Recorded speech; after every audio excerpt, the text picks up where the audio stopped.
Hello, students. Here we are with our next chapter of English from class 8th, and this is our unit 6 and our chapter 2nd from this unit.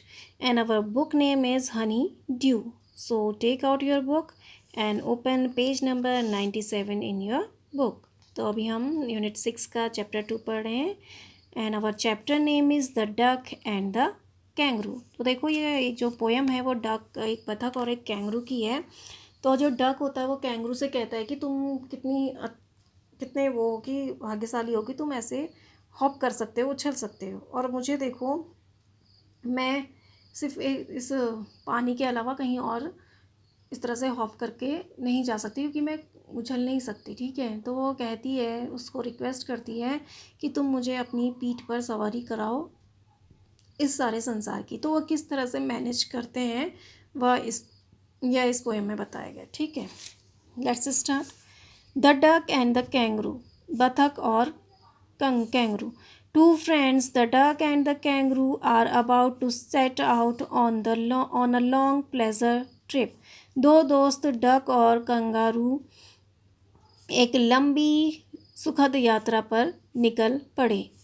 The kangaroo, though happy to carry the duck all the way on the tip of his tail, is weary of her wet feet.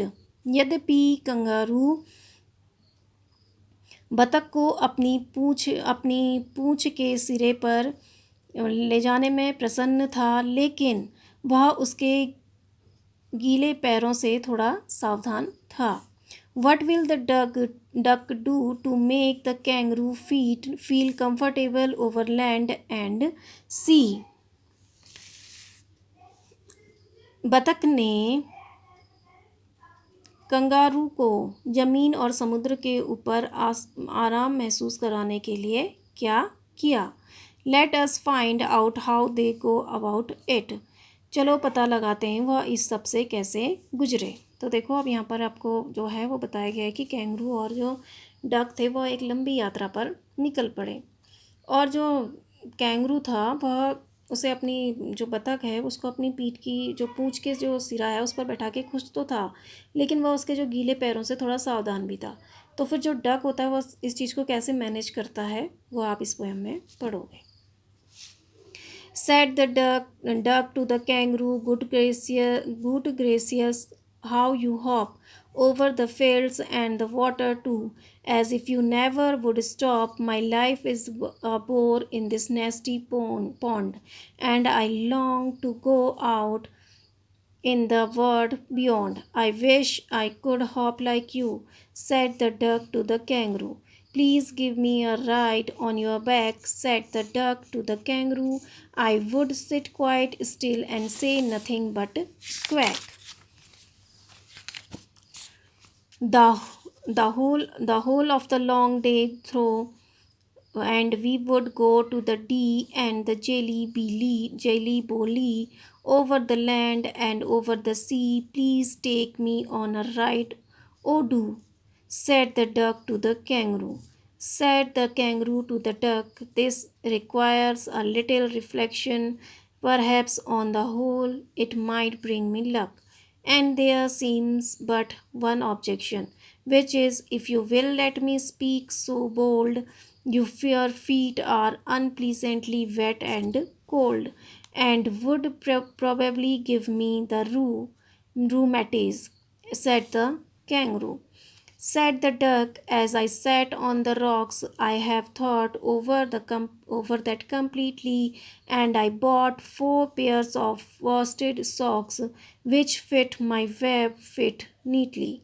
And to keep out the cold, I have bought a cloak, and every day a cigar I will smoke, all to follow my own dear true love of a kangaroo. Said the kangaroo, I am ready, all in the moonlight pale. But to balance me well, dear duck, sit stately and quiet at the end of my tail. So away they went with a hop and a bound, and they hopped the whole world 3 times round. And who so happy, oh who, as the duck and the kangaroo? Edward Lear. Is the poet. तो देखो अब इसमें क्या कह रही है, said the duck to the kangaroo good gracious how you hop over the fields and the water to.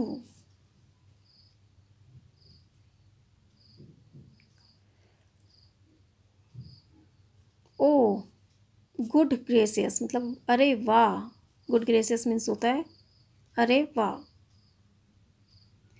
Said the duck to the kangaroo good gracious how you hop, अरे वाह तुम कैसे उछलते हो। बतख ने कंगारू से कहा, over the fields and the water too, जमीन और समुद्र के ऊपर, as if you never would stop, जैसे कि तुम कभी नहीं रुकोगे। My life is a bore in this nasty pond, मेरा जीवन इस गंदे तालाब में उबाऊ हो गया है। And I long to go out in the whole in the world beyond, और मैं इस तालाब से बाहर के संसार की यात्रा पर जाना चाहती हूँ। I wish I could hop like you, मैं चाहती हूँ कि मैं तुम्हारी तरह उछल सकूँ। Said the duck to the kangaroo, बतख ने कंगारू से कहा। तो देखो, said the duck to the kangaroo good gracious how you hop, अरे वाह तुम कैसे उछलते हो, बतख ने कंगारू से कहा। Over the fields and the water too, जमीन के ऊपर भी और पानी में भी। As if you never would stop, ऐसा लगता है कि जैसे तुम कभी नहीं रुकोगे। My life is a bore in this nasty pond, मेरा जीवन इस गंदे तालाब में उबाऊ हो गया है। And I long to go out in the world beyond, और मैं इस तालाब से बाहर संसार की यात्रा पर जाना चाहती हूँ। I wish I could hop like you, मैं चाहती हूँ कि मैं तुम्हारी तरह उछल सकूँ। Said the duck to the kangaroo, बतख ने कंगारू से कहा। तो देखो, अब एक बतख है, उसने कैंगरू से कहा कि अरे वाह तुम कैसे उछल रहे हो, ज़मीन के ऊपर भी और पानी के ऊपर भी, और ऐसा लगता है कि जैसे तुम कभी नहीं रुकोगे। और वो कहती कि मेरी तो जो लाइफ है, मेरा जो जीवन है, वो इस गंदे तालाब में ही रह रह के बिल्कुल उबाऊ बन गया है, और मैं इस तालाब से बाहर निकलकर संसार की यात्रा पर जाना चाहती हूँ, और मैं यह चाहती हूँ कि मैं तुम्हारी तरह हॉप कर सकूँ। Please give me a ride on your back, said the duck to the kangaroo, कृपया मुझे अपनी पीठ पर सवारी करा दो, बतख ने कंगारू से कहा। I would sit quite still and say nothing but quack, मैं शांति से बैठी रहूँगी और कुछ नहीं कहूँगी सिवाय क्वैक के। तो कहता है, please give me a ride on your back, कृपया मुझे अपनी पीठ पर सवारी करवा दो। Said the duck to the kangaroo, बतख ने कैंगरू से कहा।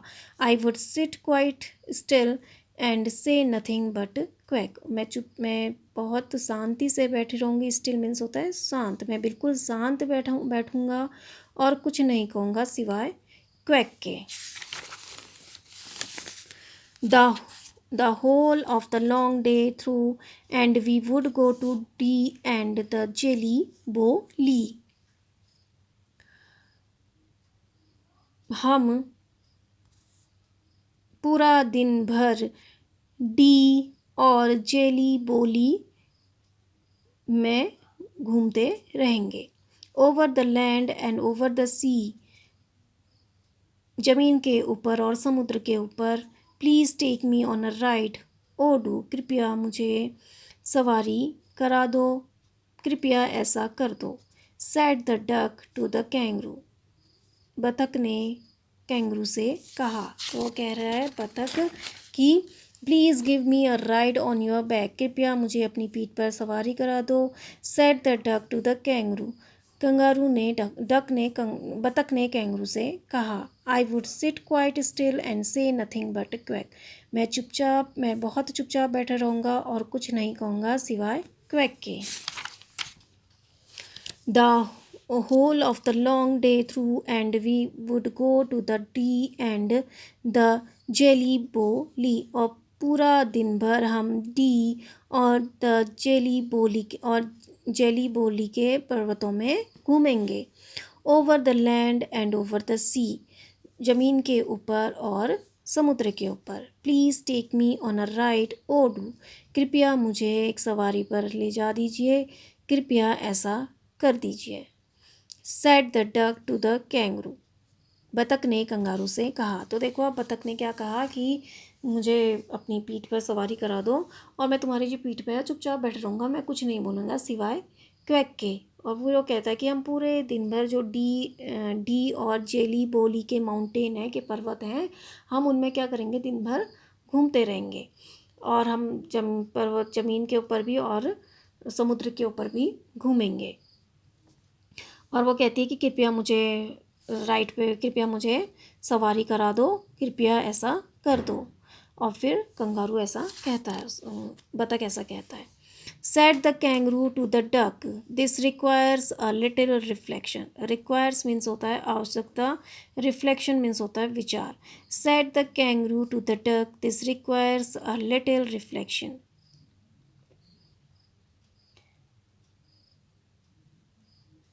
कंगारू ने बतख से कहा कि इस प्रस्ताव पर कुछ विचार की आवश्यकता है। Perhaps on the whole it might bring me luck, कुल मिलाकर शायद यह मेरा भाग्य तक लाए। And there seems but one objection, और फिर यहाँ एक कठिनाई है। Which is if you tell me speak so bold, कौन सी, क्या तुम मुझे साफ साफ बोलने की अनुमति दोगे। Your feet are unpleasantly wet and cold, तुम्हारे पैर कष्टदायी रूप से गीले और ठंडे हैं।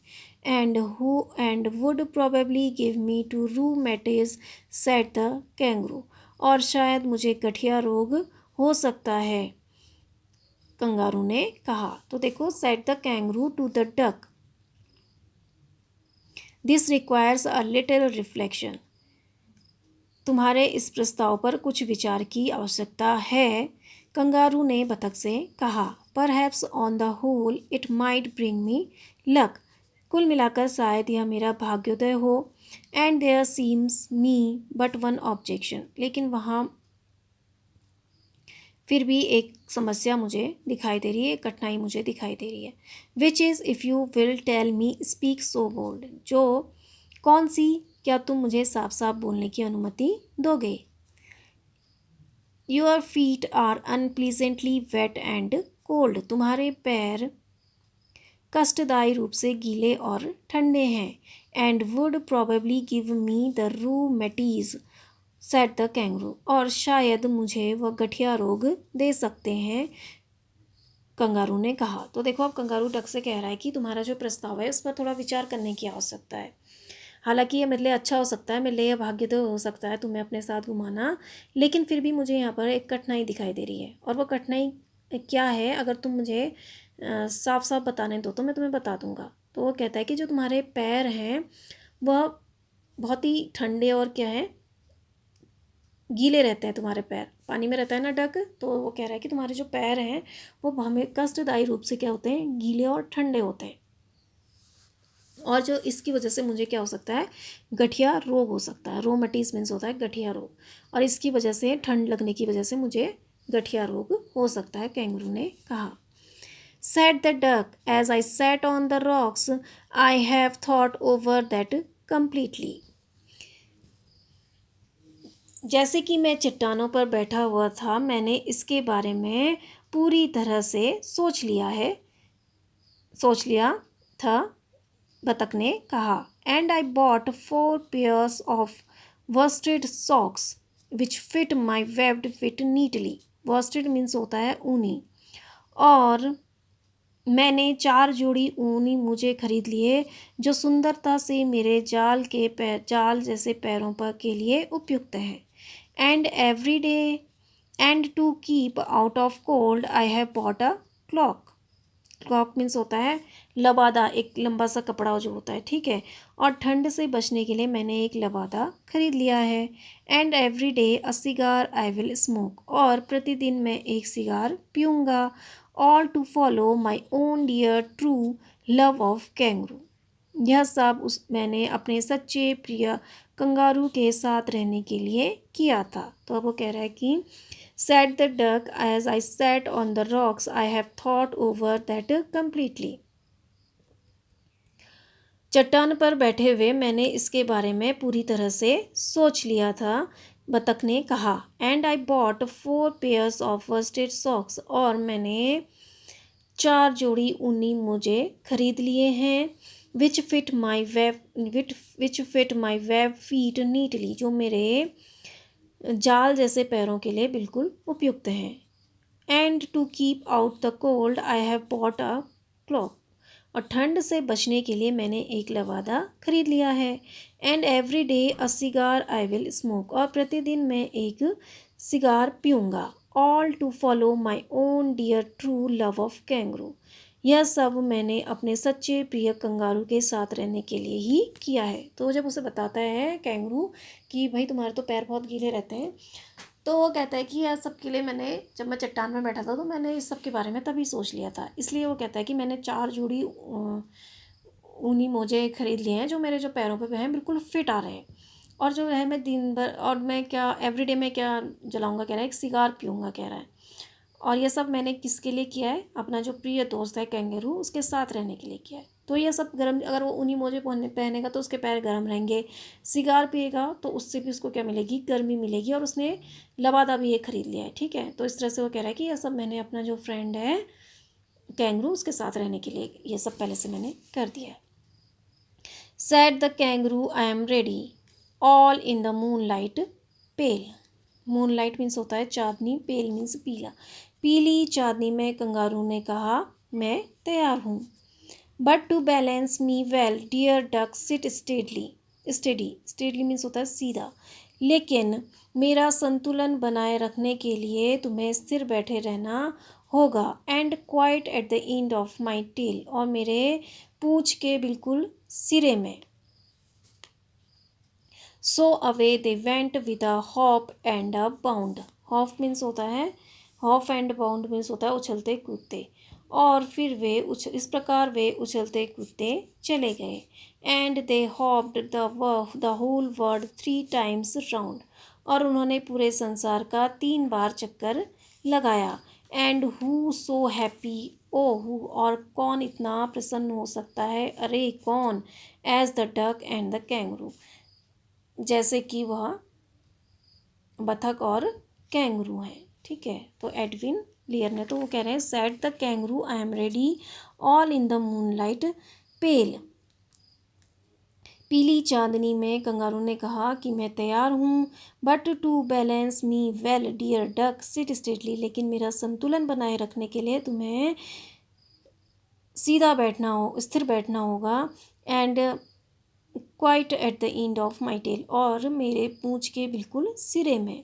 सो away they went with a hop and a bound, और वे इस प्रकार वे उछलते कूदते चले गए।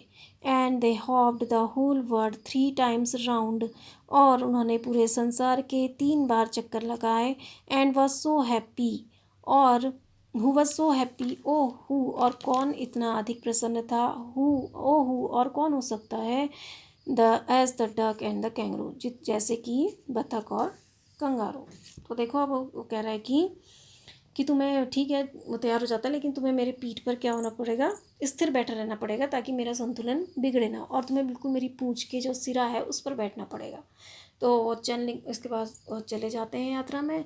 और जो उन्होंने इस तरह से संसार के कितने चक्कर लगाए, 3 चक्कर लगाए। और पोएट कह रहा है कि इतना प्रसन्न कौन हो सकता है, सिवाय मतलब बतख और कंगारू के जितना और अधिक कौन प्रसन्न हो सकता है। तो देखो डक है जो इस पोयम में, वह बतख से कहता है कि तुम कितना उछल सकते हो, कितना हॉप कर सकते हो, कहीं पर भी, पानी में भी और लैंड में भी, तो तुम मुझे भी अपनी पीठ पर सवारी करा दो। तो कैंगरू कहता है ठीक है मैं तुम्हें सवारी तो कराऊंगा, लेकिन जो तुम्हारे ये पैर हैं वो बहुत गीले और ठंडे रहते हैं, तो यह मुझे गठिया दे सकते हैं। तो डक कहता है कि मैंने इसके बारे में पहले ही से ही सोच रखा है सब, इसलिए मैंने 4 जोड़ी ऊनी मोजे लिए हैं और सिगार लिया है और लबादा ले रखा है। इस जो है सब क्या करेंगे, ठंड से बचाएंगे। तो जो कैंगरू होता है फिर वो तैयार हो जाता है और वो इस तरह से संसार के 3 चक्कर लगाते हैं।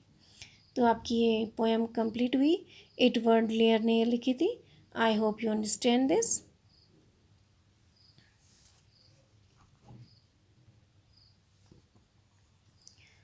Okay, now take out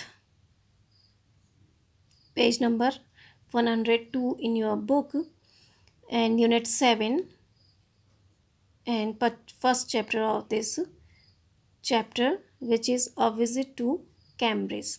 तो अब आप अपना यूनिट 7 का फर्स्ट चैप्टर ओपन करिए, जो है पेज नंबर 100 में, और जो हमारे चैप्टर का नाम है अ विजिट टू कैम्ब्रिज। तो देखो इसमें जो आपको स्टोरी ये जो बताया गया है, इसमें 2 जो महान दिग्गज हैं उनके बारे में बताया गया है। एक तो है स्टीफन हॉकिंस, जो बहुत बड़े साइंटिस्ट थे, और दूसरे हैं फिरदौस कांगा, जो एक बहुत बड़े राइटर और जर्नलिस्ट थे। ठीक है, तो इनके बारे में यहाँ पर बताया गया है कि कैसे उन्होंने, मतलब किस तरह से वो शारीरिक अक्षम होकर भी उन्होंने अपना नाम कमाया, और किस तरह से वे जो हम नॉर्मल लोग हैं वह कैसे उन अक्षम लोगों के बारे में क्या सोचते हैं और कैसे उनको देखकर रिएक्ट करते हैं, वह यहाँ पर सब बताया गया है। ठीक है, now let's start a visit to Cambridge. Cambridge की यात्रा। बिफोर यू रीड, इससे पहले आप पढ़ो। This is the story of a meeting between 2 extraordinary people, both of them disabled or differently abled, as we now say. Extra means होता है असाधारण, disable means होता है अक्षम, differently able differently abled means होता है निःशक्त जन। तो this is the story of a meeting between 2 extraordinary people, both of them disabled or differently abled, as now we as we now say. यह कहानी 2 असाधारण लोगों के बीच की एक बैठक की है। यह कहानी 2 असाधारण लोगों के बीच हुई एक बैठक की है या मुलाकात की है। बोथ ऑफ देम डिसेबल और differently abled, as we now say. दोनों ही, बोथ ऑफ देम डिसेबल्ड, दोनों ही अक्षम थे, और डिफरेंटली एबल, और असाधारण और भिन्न तरीके से समर्थ थे या निःशक्त थे, एज वी से नाउ, जैसा कि हम अभी कहते हैं। तो देखो, this is the story of a meeting between 2 extraordinary people, both of them disabled और डिफरेंटली एबल, एज वी से नाउ। यह कहानी 2 असाधारण लोगों के बीच की एक बैठक की है। बोथ ऑफ देम, दोनों ही अक्षम और अलग तरीके से सक्षम थे, जैसा कि हम कहते हैं। Stephen Hawking, one of the greatest scientist of our time. Stephen Hawking हमारे समय के एक महान हमारे समय के वैज्ञानिकों में से एक महान वैज्ञानिक। He suffers from a form of paralysis that confines him to a wheelchair and allows him to speak only by punching machine and allows him to speak only by punching buttons on a computer which speaks for him in a machine like voice. तो कह रहे हैं he suffers from a form of paralysis, वह एक प्रकार के पक्षाघात से पीड़ित थे। That confines him to a wheel chair, जिसने उन्हें व्हील चेयर पर यानी पहिया कुर्सी पर, व्हील चेयर पर सीमित रहने के लिए बाध्य कर दिया था। ठीक है, कन्फाइज या जिसने उन्हें व्हील चेयर पर सीमित कर दिया था। And allows him to speak only by punching buttons on a computer, और उन्हें कंप्यूटर पर बटन दबाकर बोलने के लिए बाध्य कर दिया था। Which speaks for him in a machine like voice, जो उनके लिए एक यंत्र जैसी आवाज़ में बात करता था। तो देखो, अब वो कह रहे हैं कि जो स्टेफन हॉकिंग थे, वो जो हमारे समय के सबसे एक महान वैज्ञानिकों में से एक थे। उनको he suffers from a form of paralysis, तो उन्हें एक प्रकार के पक्षाघात से वो पीड़ित थे। That confines him to a wheel chair, जिसने उन्हें व्हील चेयर तक सीमित कर दिया। And allows him to speak only by punching buttons on a computer, और उन्हें कंप्यूटर पर बटन दबाकर बोलने पर बाध्य कर दिया। Which speaks for him in a machine like voice, जो उनके लिए एक यंत्र जैसी आवाज़ में बात करता था। तो देखो, उनको एक पैरालाइसिस हो गया था और वो हमेशा किस में बैठे रहते थे, व्हील चेयर में बैठे रहते थे। और उनको बात करनी होती थी, तो अब क्या, अगर उन्हें कुछ कहना होता था, वो कंप्यूटर पर बटन दबाते थे।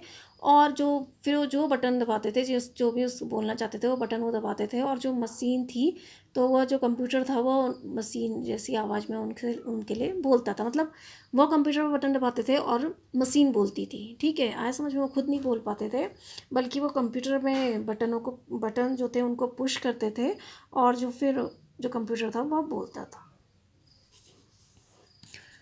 फिरदौस Kanga is a writer and journalist who lives and works in Mumbai. Firdaus Kanga एक लेखक और पत्रकार थे जो मुंबई में रहते, who lives and works in Mumbai, जो मुंबई में रहते और काम करते थे। Kanga was born with brittle bones that tended to break easily when he was child. तो जो कांगा थे, वह एक जो नाजुक अस्थियों के साथ पैदा हुए थे। ठीक है, ब्रिटल बोन्स मीन्स होता है नाजुक अस्थियाँ या नाजुक हड्डियाँ। तो Kanga was born with brittle bones, Kanga नाजुक हड्डियों के साथ पैदा हुए थे। That tended to break easily when he was a child, जिनकी प्रवृत्ति, जब वह बच्चे थे तो वह आसानी से, उनकी प्रवृत्ति क्या थी, आसानी से टूट जाने की। तो they tended to break easily when he was child, जब वह बच्चे थे तो उनकी हड्डियाँ क्या होती थी, आसानी से टूट जाती थी। Like Hawking, Kanga moves around in a wheel chair. Hawking की तरह ही कांगा व्हील चेयर में घूमते थे। तो देखो, अब जो हॉकिंस थे, उन्हें तो पैरालाइज था और वह बोल भी नहीं पाते थे, तो कंप्यूटर में बटन दबा के वह बोलते थे, तो जो कंप्यूटर था वह फिर बोलता था। इसी तरह से फिरदौस कांगा, जो कि एक राइटर और पत्रकार थे और जो मुंबई में रहते थे और मुंबई में ही काम करते थे। तो Firdaus Kanga is a writer and journalist who lives and works in Mumbai. Firdaus Kanga जो एक लेखक और पत्रकार थे, जो मुंबई में रहते और काम करते थे। Kanga was born with brittle bones that tended to break easily when he was a child. Kanga नाजुक अस्थियों के साथ पैदा हुए थे, जिनकी प्रवृत्ति आसानी से टूट जाने की थी जब वह एक बच्चे थे। मीन्स जो जब वो पैदा हुए तो नाजुक अस्थियों के साथ पैदा हुए थे। मतलब उनकी अस्थियाँ इतनी मतलब बहुत नाजुक उनकी हड्डियाँ थी। और जिनकी प्रवृत्ति क्या थी, वो बचपन में ही क्या होता था, उनकी हड्डियाँ क्या हो गई थी, बचपन में ही टूट जाती। जब वो छोटे थे तो उनकी हड्डियाँ क्या होती थी, अपने आप टूट जाती थी। और लाइक हॉकिंग, का Kanga moves around in a wheel chair, और हॉकिंग की तरह ही कांगा व्हील चेयर में घूमते थे। The two great man exchange thought on what it means to live life in a wheel chair and on how the so-called normal people react to the disabled. Disabled means होता है असमर्थ, react means होता है प्रतिक्रिया करना. So the two great men exchange thoughts on what it means to live life in a wheelchair and on how the so-called normal people react to the disabled. एक wheelchair पर जीवन जीने का क्या अर्थ होता है और कैसे तथाकथित सामान्य लोग अक्षम लोगों को देखकर प्रतिक्रिया करते थे, इस पर यह दोनों महान आदमी अपने विचारों का आदान प्रदान करते थे. तो एक्सचेंज में होता है आदान प्रदान. तो देखो the two great man exchange thoughts on what it means to live life in a wheelchair and on how the so-called normal people react to the disabled. Wheelchair पर जीवन जीने का क्या अर्थ होता है और असमर्थ लोगों को देखकर तथाकथित सामान्य लोग कैसे प्रतिक्रिया करते हैं, इस पर ये दोनों महान आदमी अपने विचारों का आदान प्रदान करते थे. मीन्स कि ये दोनों जो महान आदमी थे वो यहाँ बैठकर बात करते थे कि क्या होता है व्हीलचेयर पर एक लाइफ जो हम बिताते हैं उसको बिताने का क्या अर्थ होता है, कैसे हम लाइफ बिताते हैं और कैसे ये सो कॉल्ड सामान्य जो नॉर्मल लोग हैं, तथाकथित जो सामान्य लोग हैं, मीन्स जो हाथ पैर जिनके सही हैं, जो नॉर्मल हैं, वो हम जैसे डिसेबल लोगों को देखकर कैसी प्रतिक्रिया करते हैं, इस पर वे दोनों अपने विचारों का आदान प्रदान करते थे, अपने विचारों को साझा करते थे. So we read till here. Next we read in our next video. Thank you and have a nice day.